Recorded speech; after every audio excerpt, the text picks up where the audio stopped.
신사숙녀 여러분, 좋은 하루 되세요. 중국을 덮친 10년 만에 최악의 황사가 지난 16일 한반도로 건너와 전국을 덮었고, 한국의 언론들은 중국발 황사라는 표현을 사용하며 연일 보도를 이어갔습니다. 이에 중국 정부는 한국 언론의 중국발 황사란 표현에 발끈하며 중국 기원설을 강하게 부인했습니다. 중국 정부는 이번 황사는 중국 국경 밖에서 시작됐고 중국은 단지 거쳐가는 곳일 뿐이라고 언급했습니다. 한반도로 건너온 이번 황사는 지난 16일 중부지방과 영남, 호남, 제주까지 전국을 덮친 대규모 황사였습니다.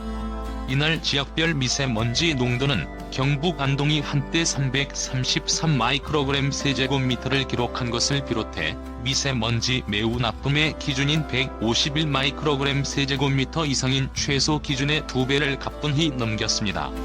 이를 두고 한국 언론이 일제히 중국발 황사라는 표현을 사용하며 보도하자 중국 정부가 강력 부인하고 나섰는데, 차오리젠 중국 외교부 대변인은 정례 브리핑에서 한국 언론이 중국발 황사라는 표현을 사용한다는 현지 언론의 질문에 환경과 대기 문제는 국경이 없으며 검측기관에 따르면 이번 황사는 중국 국경 밖에서 시작됐고 중국은 단지 거쳐가는 곳일 뿐이라고 밝혔습니다. 이어 몽골이 최근 황사 소식을 공식 발표했다면서 최근 황사의 시작점을 몽골로 지목했지만 중국 여론은 몽골에서 황사가 시작됐다고 책임을 묻지 않았다고 말했습니다. 그러면서 과학적이고 건설적인 태도로 관련 문제를 바라보고 불필요한 언론 플레이를 삼가야 한다면서 한국 언론을 훈계했습니다. 한국의 중국발 황사라는 소식을 접한 중국 언론도 한국 언론을 향한 불쾌감을 드러냈습니다. 중국 관영 글로벌 타임스는 한국 언론은 베이징의 누런 하늘이 담긴 사진과 중국을 잡고 늘어지며 이야기를 자국적으로 꾸며낸다고 보도했습니다. 그러면서 황사나 미세먼지를 논할 때 한국 언론은 늘 중국을 희생양으로 삼는다고 주장했습니다. 이 같은 주장은 중국판 트위터인 웨이보 등에서도 관심을 모아 3억 2천만 회 이상의 조회수를 기록했고 댓글만 2만 개 가까이 달리면서 큰 주목을 받았습니다. 왕경첸 중국사회과학원 대기물연구소 연구원은 한국의 황사는 내이멍고 남동부 등에서 한반도에 이르는 통로를 통해 온 것으로 추정되며 편향적인 시각보다는 과학적인 통계에 기반을 둬야 한다고 반박에 나섰습니다. 그런데 미 항공우주국 나사는 이번 황사 발원지로 중국 북서부의 타클라마칸 사막을 꼽았습니다. 타클라마칸은 중국 서쪽의 신장이고르 자치구에 있는 사막으로 고비 사막보다 훨씬 더 서쪽에 위치해 있습니다. 나사는 먼지 폭풍은 일반적으로 봄 시기에 아시아 전역에서 발생하지만 기상학적 봄이 막 시작되고 있는 지금 이미 거대한 모래와 먼지가 중국 북부를 덮고 있다고 소개했습니다. 이어 해당 기둥은 중국 북서부의 타클라마칸 사막에서 유래한 것으로 보인다고 덧붙였습니다. 나사는 공개한 위성 촬영 이미지를 자세히 살펴보면 달인 분지에서 출발한 누런띠가 베이징을 지나 서해까지 이어져 있습니다. 위성 영상을 보면 베이징에 영향을 미쳤던 거대한 모래 폭풍은 몽골과 중국 국경 훨씬 안쪽 몽골 영토에서 시작된 것이 확연했고, 베이징을 덮친 중국 입장에서 보는 최악의 황사는 몽골발 황사라고 해도 무방할 정도입니다. 그러나 영상을 자세히 살펴보면 몽골에서 발원한 먼지의 흐름과는 별개로 중국 북동부에서 발원한 황사도 찾아볼 수 있습니다. 고비 사막이 중국과 몽골에 걸쳐 있는 데다가 확연히 중국 영토인 중국 북동부 지역에서 발원한 황사도 한반도에 영향을 미쳤다는 것을 알 수 있습니다. 천리안의 위성을 통한 기상청 분석에 따르면 지난 14일 몽골에서 시작된 황사 바람이 15일 중국 내 고비 사막과 내이멍구 고원을 거쳐 2차 발원하며 몸집을 크게 불렸고 그 상당수는 베이징에, 일부는 한국으로 유입됐습니다. 국립기상과학원 관계자는 베이징 황사는 주로 몽골과 내이멍구에서 왔을 것이지만 한반도까지 온 황사는 중국 영토인 만주와 내이멍구 종류인이 더 큰 것으로 관측됐다고 전했습니다. 한반도에 영향을 미치는 황사의 80% 정도는 고비 사막과 내몽구 고원에서 발원해 서풍을 타고 유입되고 15에서 20% 정도는 만주를 포함한 중국 북동부에서 발생해 북풍에 실려온다고 덧붙였습니다.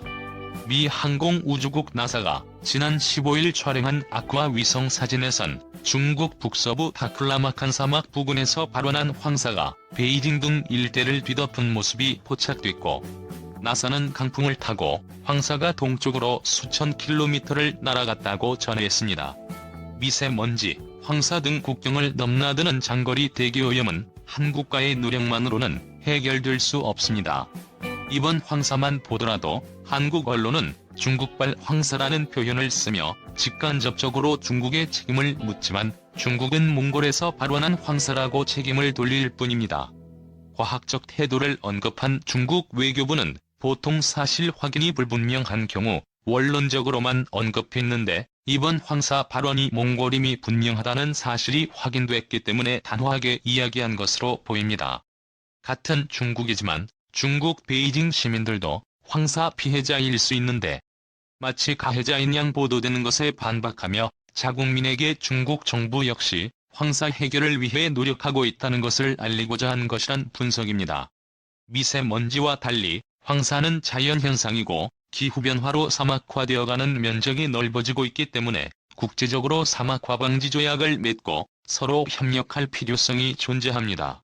그런데 중국 환경정책 전문가들은 중국은 중국발이라는 표현이 담고 있는 오염국가라는 오명을 부담스러워한다는 입장을 밝힐 뿐입니다.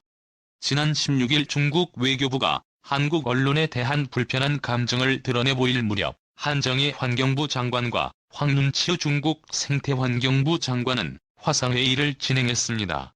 고농도 미세먼지 발생이 예상될 경우 양국 장관을 포함한 고위급이 긴급히 조치 사항을 공유하고 협력할 수 있는 한라인을 열자는 논의가 진행됐습니다. 전문가들은 양국에 걸쳐 있는 환경 문제를 해결하기 위해서는 장기적 관점에서 환경정책 협력을 지속해가는 수밖에 없다고 강조했습니다. 가시적인 성과가 쉽게 나올 수 없는 환경 문제의 특징 때문입니다. 우선 중국이 정보를 투명하게 공개하는 등 적극적인 자세를 보여야 한다는 지적이 제기됐습니다. 황사의 경우 몽골과 중국에 걸쳐 있는 황사 발원지에 대해서는 중국의 고의성을 지적할 수 없지만 주변국 우려에 대해 중국 역시 협력하는 모습을 보이도록 한국의 입장을 명확히 밝힐 필요가 있습니다. 중국 사막화 방지를 위한 나무 심기 사업에 한국이 참여한 것처럼 양국이 신뢰를 쌓고 협력하는 모습을 발전시킬 필요가 있습니다. 중국의 화석연료 사용으로 인한 미세먼지 발생과 이로 인한 국가 간 이동 문제와 관련해서는 중국발 미세먼지의 발생 비율을 객관적으로 규명한 뒤 연구 결과를 바탕으로 중국과 이 문제에 어떻게 대응과 협력할지 논의해야 할 것입니다. 가장 뜨거운 논란은 황사와 미세먼지보다 더 파급력이 큰 원자력 발전과 관련한 한중일 3국 협력도 요구입니다. 중국은 현재 50기의 원전을 가동 중이고 12기의 원전을 더 짓고 있습니다. 원전을 온실가스 저감 수단이자 전력난 해소 방법으로 검토 중인 중국은 수년 뒤 미국의 94개와 프랑스의 56개를 제치고 세계 최다 원전 운영국가가 될 것으로 예상됩니다. 한반도와 인접한 산둥성 서해에 해상 원전을 띄울 계획도 추진 중이기에 기후기상 전문가들은 편서풍의 영향을 받는 한국은 중국 원전에서 사고가 날 경우 그 피해는 매우 심각한 문제라고 전합니다. 결국 황사와 미세먼지, 원전을 비롯한 환경 문제를 둘러싼 한국과 중국은 협력으로 신뢰를 쌓고 원인 규명 대해서도 투명한 자료 공개와 공유를 논의해 가야 할 것입니다. 중국처럼 무조건 자신들이 피해를 받고 있다는 주장은 끝내지 않으면 문제가 더 어려워질 것입니다.